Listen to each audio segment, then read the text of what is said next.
तो दोस्तों ये वीडियो डेडिकेटेड है मेरे शाहजहाँपुर के दोस्तों के लिए और शाहजहाँपुर के लोगों के लिए, ज़िला शाहजहाँपुर वालों के लिए ख़ास तौर से। वैसे तो सभी के लिए है, सब लोग देखिए और इससे सीखिए, लेकिन ख़ास तौर से ये वीडियो मैंने बनाया है अपने शाहजहाँपुर के दोस्तों के लिए।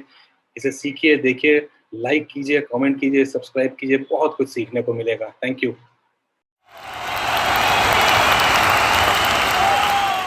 हेलो दोस्तों, बिज़नेस इंडिया में एक बार फिर आपका बहुत-बहुत स्वागत है, आपका इस्तकबाल। मेरा नाम सैयद सैफ है और आज हम बात करेंगे कि कैसे छोटे बिज़नेसेस, छोटी शॉप्स, छोटे बिज़नेसेस, उनके साथ क्या-क्या प्रॉब्लम्स आती हैं और कैसे उन छोटे बिज़नेसेस को क्या करना चाहिए कि वो बढ़िया परफ़ॉर्म कर सकें, कैसे बिज़नेस को बड़ा कर सकते हैं, कैसे एक्सपैंड कर सकते हैं। तो मेरे बारे में कुछ जानकारी, मैं बिज़नेस कंसल्टेंट हूँ, कोच हूँ, ट्रेनर हूँ और पब्लिक स्पीकर हूँ। लगभग 22 साल का एक्सपीरियंस है, बहुत सारी इंडिया की टॉप कंपनीज़ के साथ काम कर चुका हूँ और लगभग 20,000 घंटे की ट्रेनिंग दे चुके हैं लोगों को, अलग-अलग ऑफिसेज़ में, अलग-अलग कंपनीज़ में, और 1-to-1 सेशन भी करते हैं हम, कोचिंग के सेशंस करते हैं, काउंसलिंग के सेशंस करते हैं। तो ये बहुत, इसमें कुछ मेरी क्वालिफ़िकेशंस हैं जो आपको सामने दिखाई दे जाएँगी स्लाइड पे, और आपको देखना हो तो आप पॉज़ करके देख सकते हैं कि मैंने क्या पढ़ाई-लिखाई की। बाकी फ़ोकस ये है कि हम आपको बताएँ कि क्या करना चाहिए और बिज़नेसेस को क्या करना है। उससे पहले एक इम्पॉर्टेंट बात कि एक तो चैनल को प्लीज़ सब्सक्राइब कर लें, ये स्पेशली वीडियो आपके लिए बनाया गया है। तो चैनल को सब्सक्राइब करें, इसको लाइक करें, शेयर करें, इस पे कमेंट करें, और अगर किसी भी तरीके की आपको कोई प्रॉब्लम है या कोई क्वेश्चन है आपके मन में, तो वो कमेंट्स में डालें और मैं कोशिश करूँगा कि जितने ज़्यादा से ज़्यादा हो सके मैं उन कमेंट्स का आपको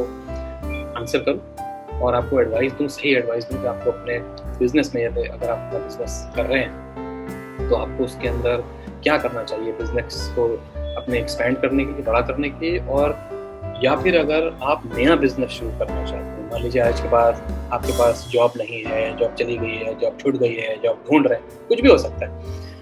तो कौन से ऐसे बिज़नेसेस हैं जो बहुत कम खर्चे में, लगभग बिना पैसा लगाए आप शुरू कर सकते हैं और कमा सकते हैं ढेर सारा पैसा। ठीक है? तो आगे बढ़ते हैं और आज की प्रेज़ेंटेशन का टॉपिक है कि कैसे छोटे बिज़नेसेस को कैसे चलाया जाता है और हर बिज़नेस का मूल मंत्र क्या है। बॉटम लाइन ये है कि हमको बिज़नेस से प्रॉफ़िट कमाना है, और प्रॉफ़िट कैसे कमाते हैं? प्रॉफ़िट तब कमाते हैं जब आपकी सेल ज़्यादा होती है, धंधा ज़्यादा होता है, रेवेन्यू ज़्यादा आता है। तो जितना ज़्यादा धंधा होगा उसके अंदर से आप उतना मुनाफ़ा निकाल पाएँगे, उतना प्रॉफ़िट निकाल पाएँगे। तो होता क्या है कि बिज़नेस पुराना हो या बिज़नेस नया हो, हर किसी बिज़नेस के साथ जो है कुछ ना कुछ प्रॉब्लम्स होती हैं। तो कोई भी ऐसा बिज़नेस नहीं है जिसके साथ कोई प्रॉब्लम ना हो। तो वो प्रॉब्लम्स क्या-क्या होती हैं, पहले उन प्रॉब्लम्स को देखेंगे और फिर देखेंगे कि उन प्रॉब्लम के सॉल्यूशंस क्या-क्या हैं। तो सबसे पहली प्रॉब्लम आपको दिखाई दे रही होगी आपके स्क्रीन के ऊपर। सबसे पहली प्रॉब्लम जो है वो है लैक ऑफ प्रॉपर मार्केटिंग। मतलब कि जो छोटे बिज़नेसेस हैं वो, उनकी मार्केटिंग उतनी अच्छी नहीं होती बिज़नेस की, क्योंकि ऑब्वियसली आप एक छोटा बिज़नेस है, मान लीजिए आपकी कोई शॉप है या कोई छोटी-सी फैक्ट्री है या घर से ही आप कोई बिज़नेस करते हैं। तो अब सबसे इम्पोर्टेंट चीज़ क्या होती है कि आप अपने बिज़नेस को मार्केट करें। अब आपको लग रहा होगा कि यार मैं छोटा-सा दुकानदार हूँ या मेरा छोटा-सा बिज़नेस है, इसमें मैं क्या मार्केटिंग करूँगा, कहाँ से पैसा लाऊँगा। लेकिन इम्पोर्टेंट चीज़ दोस्तों ध्यान रखने वाली ये है कि कंपनीज़ करोड़ों रुपए खर्च करती हैं, किस लिए? वो जो टीवी पे बीच-बीच में आपके पास एड्स आते हैं, उन एड्स पे क्या होता है? उस एड से सिर्फ इतना होता है कि आपके दिमाग में एक चीज़ का इम्प्रेशन बन जाता है, आपके दिमाग में एक यादगार छोड़ जाते हैं उस पर्टिकुलर चीज़ की।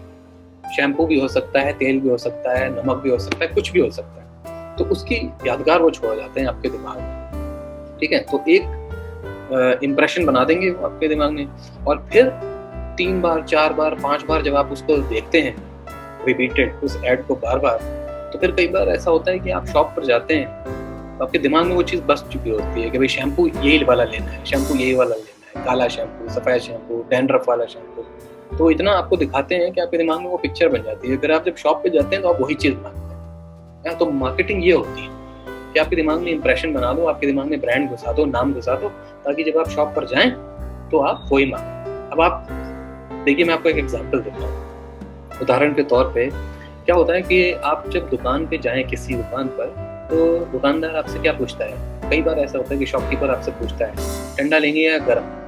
हाँ? तो अब कोको कोला की स्ट्रेटेजी देखिए आप, उन्होंने क्या कर दिया, ठंडा मतलब कोको कोला। आप समझ रहे हैं? ठंडा लेंगे या गर्म? दुकानदार ने आपसे पूछा, आपने बोला अरे नहीं कुछ नहीं लेंगे, ये बहुत गर्मी है, तो आपने कहा अच्छा ठंडा ले लेंगे। उसने कहा बेटा, लड़के को उसने बोला जा ठंडा लेके आ। अब ठंडा मतलब कोका कोला। देखा आपने कंपनी ने कैसे आपके दिमाग में इंप्रेशन बना दिया, ठंडा मतलब कोका कोला। तो मतलब अब लड़का जाएगा तो ठंडा मतलब वो कोका कोला मांगेगा जाके दुकान पर, तो ऐसे कोका कोला की सेल बढ़ेगी। तो ये सारी चीजें होती हैं मार्केटिंग में। अब आप बोलेंगे यार मैं तो दुकान चलाता हूँ, मुझे मार्केटिंग की क्या जरूरत है? ऐसा नहीं है, हर किसी को मार्केटिंग की जरूरत होती है। कैसे करनी है और कितनी करनी है ये आप डिसाइड कर सकते हैं। तो आप अपने आसपास का एरिया देखिए कि किस तरीके की मार्केटिंग आपको करनी है, और फिर अभी आगे आएगा हम सॉल्यूशंस की बात करेंगे कि कैसे सॉल्यूशन, इसके अराउंड क्या सॉल्यूशन होना चाहिए। पहली प्रॉब्लम तो ये हो गई कि हमें जो है वो प्रॉपर मार्केटिंग की प्रॉब्लम। अब गेटिंग एंड रिटेनिंग कस्टमर्स, ये प्रॉब्लम नंबर 2 है। गेटिंग और रिटेनिंग कस्टमर्स का मतलब कि एक तो नए कस्टमर्स बनाना और पुराने कस्टमर्स को पकड़ कर रखना, क्योंकि आज की डेट में कोई लॉयल्टी जैसी चीज़ तो रह नहीं है। लॉयल्टी मतलब कि वो पुराने ज़माने में होता था ना कि भाई चाहे 5 किलोमीटर दूर जाना पड़े पर सामान उसी की शॉप से लेके आएंगे क्योंकि वो हमारे जानने वाले हैं। तो आज की डेट में ऐसा तो कुछ रह नहीं गया। आज की डेट में बंदा ये देखता है जी घर के कितना नज़दीक है, सस्ता बेच रहा है, अच्छी क्वालिटी बेच रहा है, वो जाके वहाँ से खरीद लेता है। तो वो लॉयल्टी वाली चीज़ खत्म हो गई। तो ये लॉयल्टी भी एक तरह की अब ये प्रॉब्लम नंबर 2 है, इसके बारे में भी बात करेंगे। नंबर 3, मनी मैनेजमेंट, गल्ला, पैसा, कैश कैसे मैनेज करें, क्योंकि छोटे दुकानदार हैं, छोटे व्यापारी हैं, तो उतना कैश नहीं होता। कितना स्टॉक लाएं, कितना स्टॉक भरें, कितने दिन का उधार मिलेगा, मार्केट में कस्टमर्स के पास भी कुछ उधार फंसा हुआ है और इधर कंपनी का भी पैसा चुकाना है क्योंकि अगला स्टॉक वहाँ से लेना है, तो पुराना हिसाब भी क्लियर करना है। तो मनी मैनेजमेंट भी एक छोटे बिजनेसेस के साथ प्रॉब्लम होती है। बात करेंगे इसके सोल्यूशन की। Managing the big orders. अब आप छोटे बिजनेस हैं, छोटे बिजनेस के साथ क्या प्रॉब्लम है? छोटे बिजनेस के साथ प्रॉब्लम ये है कि लोग बड़े ऑर्डर्स नहीं देते। बड़े ऑर्डर लोग बड़े बिजनेस वालों को देते हैं, और अगर आपको बड़ा ऑर्डर मिल भी गया तो आपके लिए बड़ा ऑर्डर हैंडल करना बहुत बड़ी मुश्किल हो जाती है। आपको किसी ने बोल दिया कि 10,000 पीस चाहिए, अब 10,000 पीस आपके पास है नहीं, और दूसरी बात ये कि 10,000 पीस लाने का पैसा भी नहीं है आपके पास, है ना, क्योंकि मनी मैनेजमेंट वाली भी प्रॉब्लम है। तो छोटे दुकानदार के साथ ये भी एक प्रॉब्लम होती है कि उसको बड़े ऑर्डर मिलते नहीं। तो कैसे हम अपने आप को ऐसा दिखाएं कि जी हम बड़े ऑर्डर्स भी डील कर सकते हैं और हम बड़े ऑर्डर्स भी सप्लाई कर सकते हैं। और उसके बाद नेक्स्ट, टाइम और स्टॉक मैनेजमेंट। टाइम मैनेजमेंट और स्टॉक मैनेजमेंट दोनों बहुत ही इंपॉर्टेंट। टाइम मैनेजमेंट का मतलब ये है कि आप अपने समय को कैसे मैनेज करते हैं। हर किसी के पास एक दिन में 24 घंटे होते हैं। कुछ लोग उस 24 घंटे में से उसका 80% जो है वो बहुत अच्छी तरीके से यूज कर लेते हैं, और कुछ लोग जो है वो 100 का 100% पूरा वेस्ट कर देते हैं। सुबह उठे, क्या होता है जनरली, सुबह उठे जी, तैयार होके नहा धो के आप कहाँ निकल गए? बाहर निकल के आपने क्या किया? ठीक है जी, अभी तो मसाला खा लेते हैं, थोड़ा सिगरेट पी लेते हैं, ये सब कर लेते हैं। उसमें आपने टाइम निकाल दिया।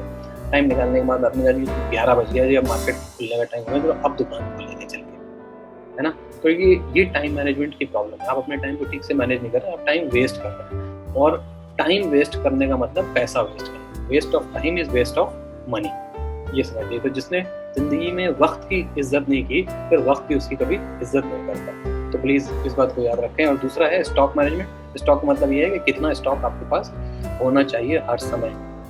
तो कस्टमर आए तो कस्टमर कभी भी ये सुनकर ना जाए कि ये तो खत्म हो गया जी, अभी आने वाला है या शाम तक आ जाएगा। नहीं, कस्टमर आया तो आपके पास चीज होनी चाहिए। अगर कंपनी से ही स्टॉक नहीं आ रहा है तो बात अलग है, लेकिन अगर स्टॉक शहर में कहीं भी अवेलेबल है, कहीं भी स्टॉक मिल रहा है, तो आपके पास स्टॉक होना चाहिए। कस्टमर को कभी भी निराश होकर वहां से लौटना नहीं चाहिए। उसके दिमाग में ये नहीं आना चाहिए कि यार इतनी दूर गए और ये मिला भी नहीं, तो फिर अगली बार भी वो ये सोचेगा कि यार इतनी दूर जाएंगे, हो सकता है उसके यहाँ ना मिले, तो चलो यहीं पास वाली दुकान से पता कर लेते हैं, इसके यहाँ मिल जाएगा, यहीं से ले लेते हैं। ये प्रॉब्लम होती है। तो आपके पास स्टॉक हमेशा, आपका स्टॉक मैनेजमेंट बहुत बढ़िया होना चाहिए, स्टॉक हमेशा रहना चाहिए।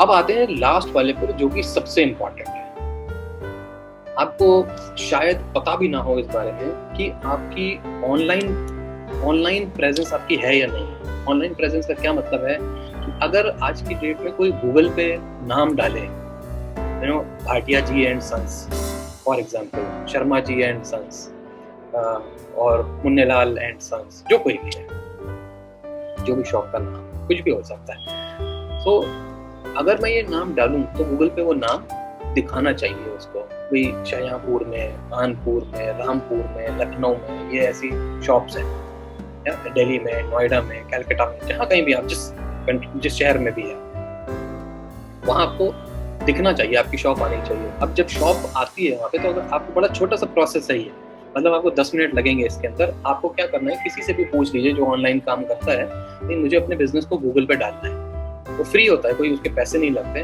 आप फ्री वहाँ पर डाल दीजिए, अपनी दुकान का नाम डालिए, एड्रेस डालिए, दुकान की टाइमिंग डालिए, बिजनेस का टाइम डालिए, कितने बजे से कितने बजे तक आपका बिजनेस चलता है और आप क्या करते हैं और किस दिन आपकी छुट्टी रहती है। और वहाँ पे अगर फ़ोन नंबर डाल सकें तो आप अपना फ़ोन नंबर भी डाल दीजिए, जिससे क्या होगा कि आदमी, बंदा कोई अगर आपके पास आने वाला है कुछ पूछने के लिए या कुछ सामान लेने के लिए, वो आपसे पूछ करके आएगा। तो ये सारी बातें तो हो गई प्रॉब्लम की। तो अब प्रॉब्लम तो बहुत सारी हमने बात करते हैं, अब बात करते हैं सोल्यूशंस की, सोल्यूशन क्या है सारे प्रॉब्लम्स के। तो जैसा कि हमने टाइमिंग की बात की थी, बड़ी इंपॉर्टेंट चीज़ ये है कि बिजनेस की टाइमिंग्स क्या है। बिजनेस की टाइमिंग का मतलब कि मेरा बिजनेस कितने बजे से कितने बजे तक खुला रहता है, मैं कितने बजे से अवेलेबल हूँ। तो मान लीजिए आपके शहर में शॉप जो है 10 बजे 11 बजे ऐसा मार्केट खुलता है, तो अगर आपके पास कोई कानूनी रिस्ट्रिक्शन नहीं है, मतलब अगर आपको सरकार ने मना नहीं किया है, क्योंकि लॉकडाउन है, बहुत सारे इस तरीके के भी रूल्स बन गए हैं कि शॉप इतने बजे खुलेगी और इतने बजे बंद होगी, अगर ऐसा कोई रिस्ट्रिक्शन नहीं है, ऐसी कोई रुकावट नहीं आ रही है, तो आपको किसने मना किया है कि आप 6 बजे सुबह दुकान नहीं खोल सकते या 6 बजे सुबह आप अपना काम शुरू नहीं कर सकते।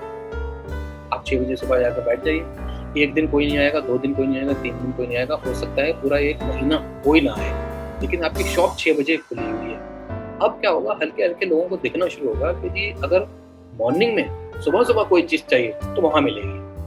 तो फिर जब भी उनको कोई चीज़ चाहिए होगी तो सुबह में, दोपहर में, शाम में, कभी भी जाना हो, फिर वो वहीं आएंगे, क्योंकि उनको ये पता है कि ये भैया हमेशा खुला मिलेगा, ये स्टोर, ये बिजनेस हमेशा चालू मिलेगा, ये व्यापारी हमेशा अवेलेबल रहता है। तो टाइमिंग बहुत इंपॉर्टेंट है बिजनेस की, कि कितना टाइम आप स्पेंड कर रहे हैं। ओके, अगर आपके घर में फैमिली मेंबर्स और हैं जो आपका साथ दे सकते हैं, तो ड्यूटी लगा लीजिए, शिफ्ट लगा लीजिए, भाई 6 बजे से 10 बजे तक एक बंदा बैठेगा, 10 बजे से 1 बजे तक कोई और बैठेगा, फिर 1 बजे से 4 बजे तक फिर वापस वो आ जाएंगे जो मॉर्निंग में थे, फिर 4 बजे से लेके 8 बजे 10 बजे तक कोई और बैठेगा, ऐसे है ना। तो आपके भाई हैं साथ में जो बिजनेस में लगे हुए हैं, आपके फादर हैं और आपकी मदर हैं जो आपका साथ दे रहे हैं इसमें, तो उन लोगों को इन्वॉल्व कीजिए और अपना टाइमिंग बनाइए और अपना टाइमिंग इंक्रीज कीजिए। जितना ज़्यादा टाइम आप दे पाएंगे, ठीक है, उतना ज़्यादा आपके बिजनेस में तरक्की होना शुरू हो जाएगी। पॉइंट नंबर 2 है लोकल विजिबिलिटी। तो 2 नंबर क्या है, लोकल विजिबिलिटी का मतलब क्या होता है, आसपास आपको लोग जानते हैं कि नहीं जानते हैं, किसी को पता है कि ऐसी मोहल्ले में एक शॉप है या ऐसा कोई बिजनेस चल रहा है। तो कई बार होता है कि ऐसा आपका चल रहा है बिजनेस, साथ वाले लोगों को पता ही नहीं होता है भाई आप क्या करते हैं, किस तरीके का बिजनेस है, क्या काम करते हैं। लोकल आपका ऐसे लोग होने चाहिए आपके पास जिनसे आप अपने बिजनेस के बारे में बात करें। कुछ नहीं हो सकता तो आप न्यूज़पेपर में पर्चे रख के बंटवाइए, 1 बार 2 बार 3 बार 4 बार। इससे वो जो मार्केटिंग वाली प्रॉब्लम बता रहा था ना, वो मार्केटिंग ये है, सस्ती मार्केटिंग, कोई महंगा नहीं करना है इसके अंदर। 1000 पर्चे छपवा लीजिए, 200-250 एक दिन बांट दीजिए, फिर 200-250 एक दिन बांट दीजिए। ऐसा नहीं करना है कि बस साल में 1 बार पर्चे बंटवा के सो गए कि अच्छा मैं तो पर्चे बंटवा दूं। ये मार्केटिंग वाला काम जो है ना, ये रेगुलर होना चाहिए।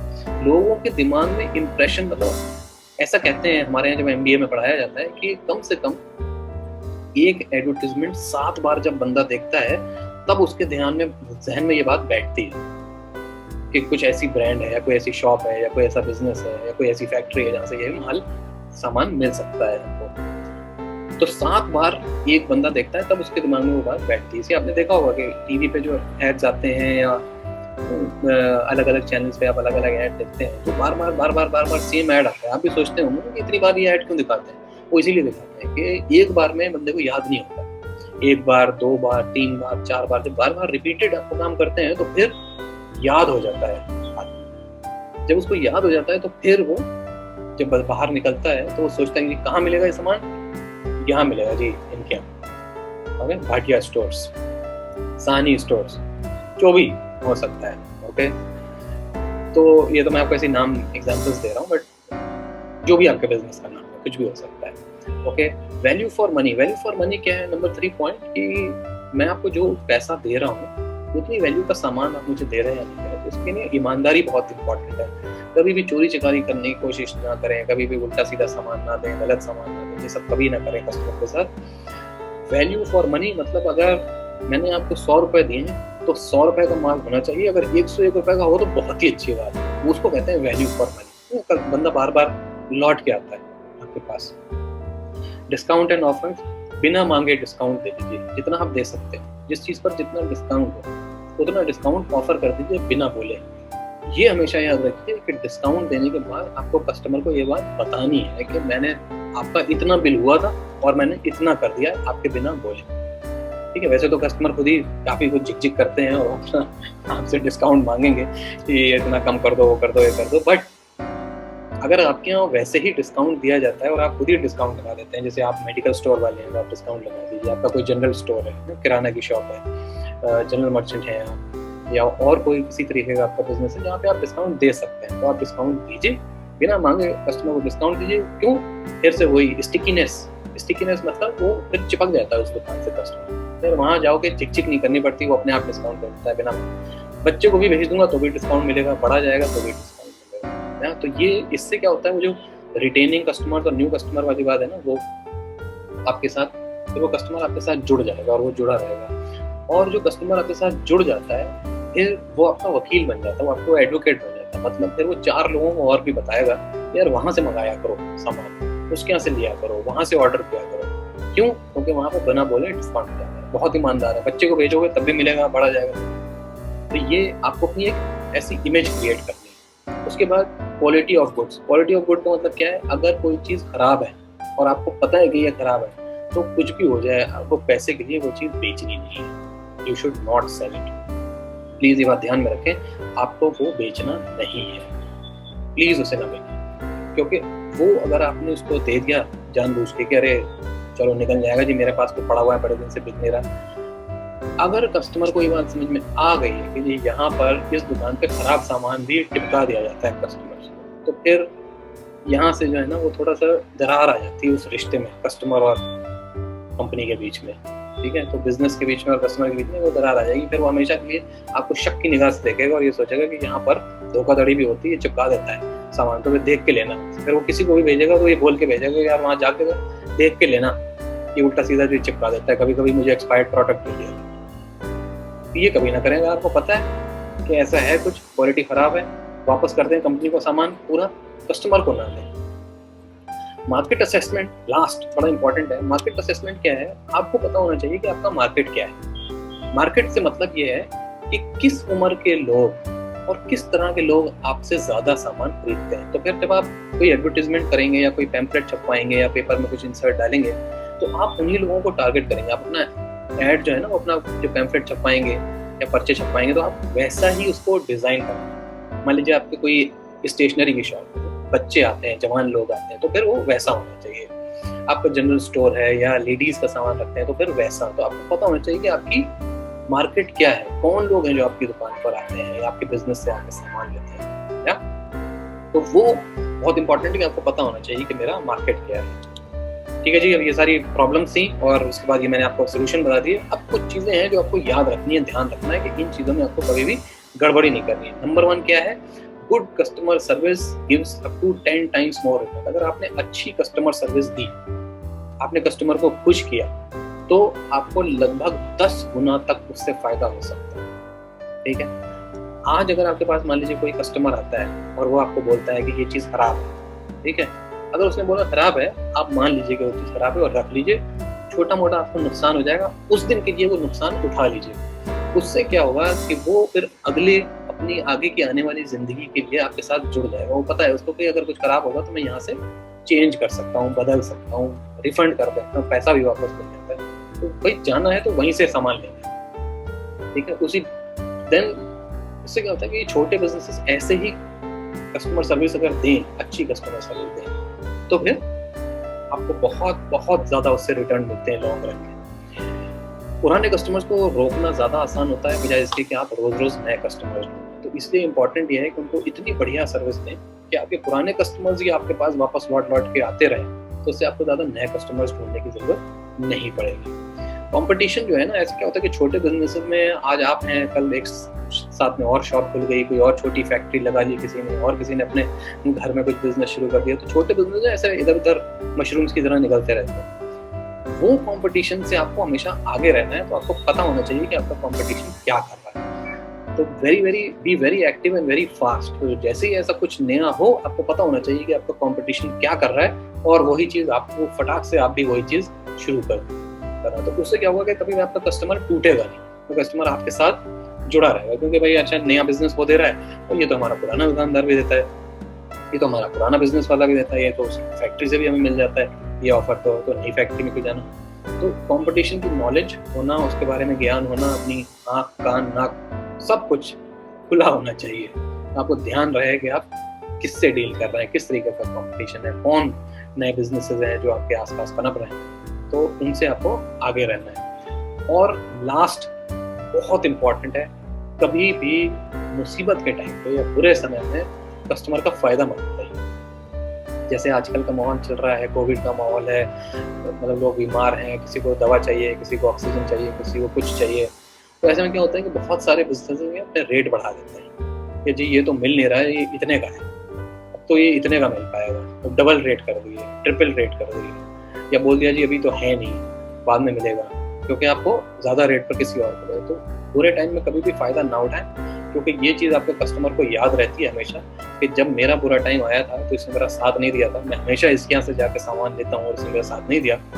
तो जब कस्टमर की बारी आएगी ना, तो फिर वो आपको छोड़ के निकल के किसी और के पास चला जाएगा। तो ये चीज़ें आपको ध्यान रखनी है, और मुझे लगता है कि आपको काफ़ी कुछ समझ में आया होगा। जो इससे रिलेटेड अगर कोई भी आपको क्वेश्चन है, कोई सवाल है, तो कमेंट्स में लिखिए, मैं आपको उसका जवाब दूंगा।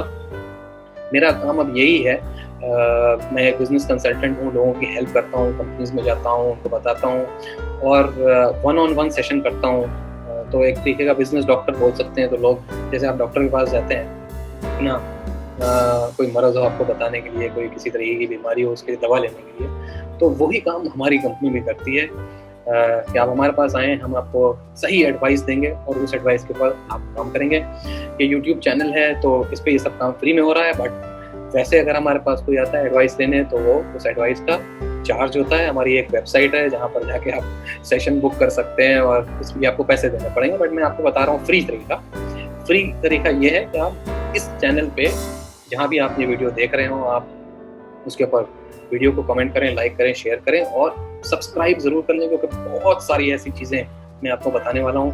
ये बिल्कुल नया चैनल मैंने हिंदी का बनाया है, इंग्लिश वाले चैनल पर बहुत कुछ चल रहा है, बहुत सारे सब्सक्राइबर्स हैं, वो बाहर, इंडिया के बाहर भी बहुत कुछ हैं, क्योंकि वो भी बिजनेस चैनल है। बट ये प्योर हिंदी चैनल देशवासियों के लिए कि सबको समझ में आए। और इस समय इतना अनएम्प्लॉयमेंट है, इतनी प्रॉब्लम्स हैं देश में, लोग नौकरी ढूंढ रहे हैं, कोई बिजनेस शुरू करना चाहता है, कुछ करना चाहता है, ये सिर्फ उन लोगों के लिए। तो कमेंट करें, लाइक करें, सवाल पूछें, सवाल का जवाब आपको मिलेगा, और उससे आपकी ज़रूर कोई ना कोई हेल्प हो जाएगी। बहुत बहुत धन्यवाद। एक बार फिर, मेरा नाम सैयद सैफ है, और जो वेबसाइट है मेरी जहाँ से हम बुकिंग के थ्रू जानकारी देते हैं, उसका नाम है 14teachers.com। डिस्क्रिप्शन में उसका लिंक मिल जाएगा आपको, उसका नाम है 14teachers.com। तो अगर आपको पेड सेशन, कोई डिटेल में आपको सेशन करना है अपने बिजनेस के बारे में, कोई बड़ा आपको ज़्यादा जानकारी चाहिए, आप आधा घंटा 1 घंटा इस बारे में डिस्कशन करना चाहते हैं, तो फिर वो सेशन जो होता है वो पेड होता है, तो वो आप वहाँ से कर सकते हैं। बट छोटी मोटी जानकारी चाहिए, बिल्कुल फ्री ऑफ कॉस्ट आपके लिए अवेलेबल है। यहाँ पर कमेंट कीजिए और हम उसकी जानकारी आपको देंगे। बहुत बहुत धन्यवाद, शुक्रिया, थैंक यू। फिर मुलाकात होगी आपसे। Bye bye.